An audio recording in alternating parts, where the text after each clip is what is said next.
السلام علیکم دوستانو. شارجه او ریلیز لوبډلې هم څلور افغان لوبغاړي واخیستل. د متحده عربي اماراتو نوی لیګ چې لومړی پړاو سیالۍ د راتلونکي 2023 کال په جنوري میاشت کې پیلیږي. د شارجه او ریلیز لوبډلې هم څلور افغان لوبغاړي په خپل نوملړ کې شامل کړي دي.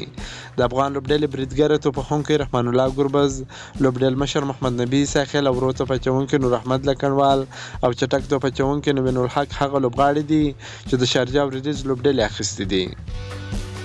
په شارجه او ریلیز لوبډله کې موهین علي، ډیوډ میلان، ایون لیویس، محمد نبي، کریس ووکس، نور احمد لکنوال، رحمان الله ګربز، نوین الحق، ټام کولر، کدمور، کریس بنجمن، ډینی بریګز، مارک ډیال، بلال خان او جی جی سمیت شامل دي. بلخوا د متحده عربي اماراتو لیګ دوبۍ کیپټلز لوبډلې خپل نوملړ کې د افغان ورو توپ اچوونکي مجيب رحمان ترڅنګ حضرت الله عزازی هم پکې شامل کړي دي او غالب جینټینز لوبډلې بیا قیس احمد اخیستي دي.